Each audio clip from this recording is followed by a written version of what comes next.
was going to say good morning. It's not morning. It's like lunchtime now. I was out all morning. I came home, put these sweats on. Forgot that part. Had an interesting morning. Interesting last 24 hours. Yesterday, I got to speak to a local lifeguard, which was very interesting. I love meeting people and hearing their stories. And I was saying thank you for the work that you do. And I said, I myself was once saved by a San Diego lifeguard. And um, so that was, it was just really fun, a nice conversation. This morning, I had an event that I went to. It was at the Tijuana River Estuary and Wildlife Refuge. I think that's what it's called, which is beautiful. I hadn't been there in years. It's down by the border, hence the name. And the entire time the event was going on, it was a press event. Um, there were the most beautiful seabirds, ibis and pelicans. I mean, large, large seabirds. And so when it was over, I was working, so I couldn't be like shooting videos for Vlogmas. So as I was leaving, I went around to the side away from where the event was to try and shoot some video of the estuary. And I mean, it's pretty, but all of a sudden there are no birds. So, uh, but the other thing about that, I mean, that was really fun. I really enjoyed that event very much.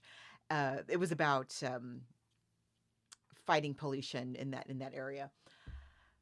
But on the way out there, what I didn't realize when I was mapping it and driving down there was that it was very, very near, a few blocks away from where I went to elementary school. And as I was driving out there, I drove by. I didn't drive by my elementary school. It was kind of off of where I was driving. But I did drive by Mar Vista High School. And Mar Vista High School was where, when I was in elementary school, we had our mandatory swimming lessons. Um, I don't know if all California students have to have swim lessons. My kids did, although they had them later than I did. They had them like in middle school. When I did them, it was maybe third or fourth grade. So I was much younger. And I wasn't a very good swimmer, so I was in like the most beginner of they separated the kids according to our level of ability, and I had like none. And so I remember I had like the little kickboard thing, but I did learn a lot. Uh but at the end, for some reason, they made all of the children, regardless of their skill level, jump off of the high rise. I mean the high dive. Not a high rise. The high dive. And I remember like being on the ladder, going up the ladder, and it was all kids going up the ladder, and like a child above me and a child below me. And I got about two-thirds of the way up, and I just panicked. I had like a panic attack. I'm a little kid, and I realized like I'm not going to be able to go up to this diving board and jump off. I'm just not. I'm just not. I something bad will happen. And so I made up my mind to get back down the ladder, but the ladder is filled with children. So I'm like climbing down the side of the ladder, and the kids are like making fun of me the whole way down and teasing me the whole way down, and for a while afterwards. But I'm not sorry. I'm still not sorry. Um, but the part that I forgot until I talked to this lifeguard, um, and then because I had talked to the lifeguard, I remembered when I saw Mar Vista High School, not just about the incident on the high dive, but I also remembered that those swimming lessons were the reason why I survived the incident where the lifeguard saved my life. So what happened was this was a few years later after the swim lessons. I was maybe 10 years old. I don't quite remember, but I must have been like 10 or 11. I was at the beach with my cousin, who's like 6 years older than I am. we would be at the beach all summer long. We were always at the beach. San Diego has so many beaches. And I love swimming in the ocean. Even after what happened, I love swimming in the ocean. And she was on the beach watching me. I was in the water and I wasn't very far out. I was just playing around in the water and a riptide came in. And it was, I still remember it so vividly. It was like somebody grabbed the back of my swimsuit and pulled me out into the water. I remember like being pulled away from the shore. And so what happens in a riptide, if you're not familiar, I've seen it happen now a couple of times where I'm just walking on the beach and a riptide comes in and they announce it, tell people to get out of the water because they come in really fast. So it pulls way out and then the waves start coming in like this. And so instead of coming like this to the shore, they start going like this, one over the other and crossing over each other. And so you get pushed under and then the waves crashing over each other makes like the surface tension or something. You can't bust through the surface of the water. Fortunately for me, a couple of things. Number one, when it pulled me out, I it kind of pulled me to a spot where somehow there was a sandbar.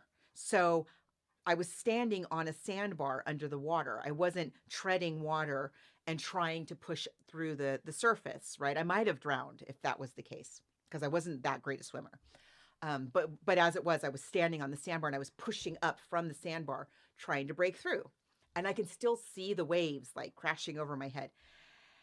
And all of a sudden, this arm came down and grabbed one of my arms and pulled me up out of there. It's a lifeguard.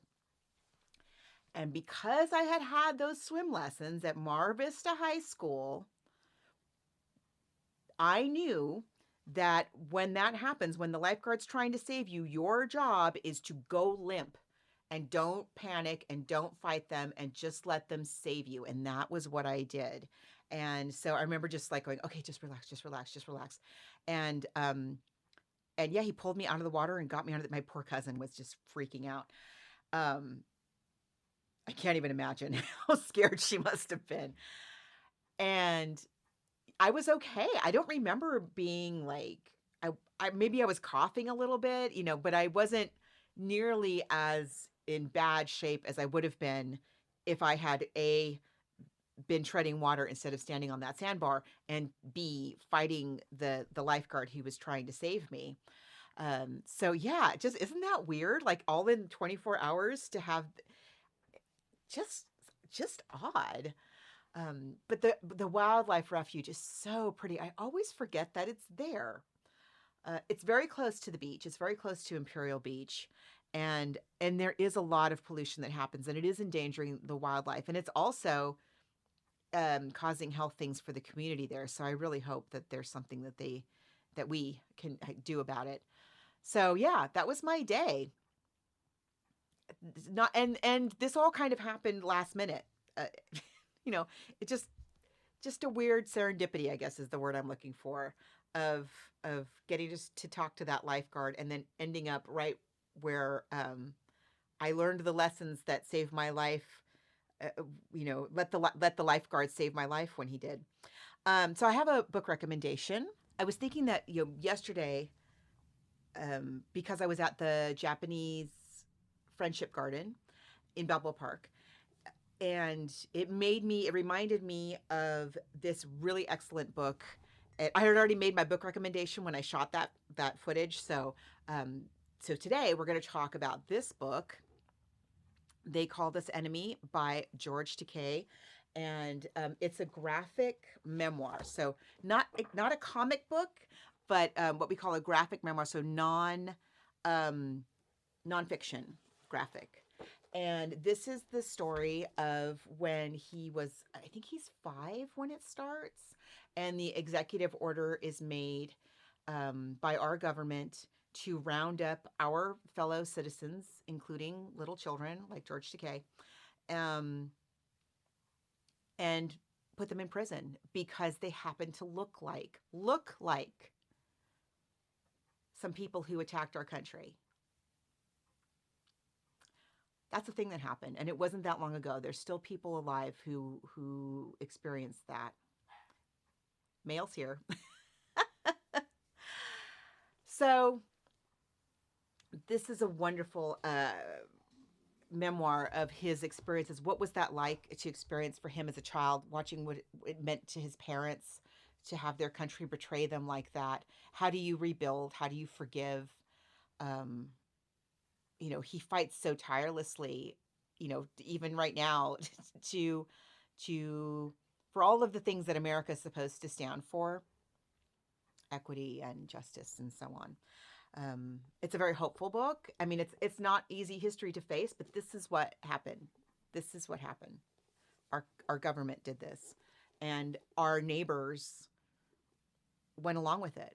You know, I did some research when I was working on my book, which was about another Southern California city, and I wondered what was their response as their neighbors were being rounded up and put on trains and sent to they didn't even know where.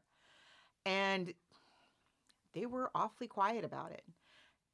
They were extremely quiet. I couldn't find one letter of protest to the editor of the newspaper. Um, I did find an account where they were saying at the end of the war, like, maybe we shouldn't allow them back. They might be upset and might want some kind of compensation. So this is very recent history, and it's hard to know how to deal with these things when they come up, especially if you haven't lived through it yourself. So it's important that these stories are shared. A few years ago, actually during the pandemic, like the height of the pandemic, um, we used this book. I was working in a different job in public media. That's why the sticker's here. And we used this book for a program called One Book, One San Diego. And I had the wonderful experience of working with George Takei and his really terrific husband, Brad. Absolute joy to work with. And he just tells his story so beautifully, but also so directly in a way that you kind of can't ignore. And recommend finding. There's lots of videos of him talking about this book. The art is wonderful. It's Harmony Becker. Is that her name? Harmony Becker, and yeah, Harmony Becker is the artist. I love the art in this. Stephen Scott and Justin Eisinger are the other writers who helped put this together. And it makes a wonderful gift. It's very uplifting. I know I'm making it sound like a bummer, but it's very, very uplifting how his family got through this experience and how he, as an adult, his activism, and it's really, really good. So today's recommendation is They Called Us Enemy by George Takei. And I mean, that's going to be it for today. I'll be back tomorrow. Oh, by the way, I was a little bit grouchy this morning. I woke up with a bit of a grouch on. And I couldn't quite figure out why. There wasn't anything, I realized like there wasn't anything actually going on. I was excited to go to this event. And I realized that it's because I had this strange, very slight, just annoying headache. And I had the same headache yesterday. And I started thinking like, okay, well, was it something I ate? And I think it was the chili. I think it was the chili that I made in the Instant Pot. I think there's nothing in the chili itself. There was beans, ground turkey breast, turkey stock I made myself from the leftover turkey, and a bunch of vegetables. But I threw every seasoning in my drawer in that chili. I threw so many different things, like seasoning wise, in there, some hot sauces. I think something in the chili does not agree with me. It's really good too. It tasted delicious, but I think it's the chili. And I still have some left, but that's okay. My husband and the family will finish it. So it won't go to waste, but oh man, I was going to have it for dinner again. I'm going to skip it, and I'll see if I wake up tomorrow without this headache. I've just taken some Tylenol. I just realized, like, yeah, you could take some Tylenol. It'd probably make it go away, but it hasn't quite kicked in yet. So anyway, so my joy this morning was definitely was seeing the wildlife refuge and all of those birds. It's so pretty. If you happen to be visiting San Diego, um, Imperial Beach is a great beach to visit, and you can also stop by the wildlife refuge on the way and see some gorgeous birds that you won't see in my footage, I'm afraid. But yeah.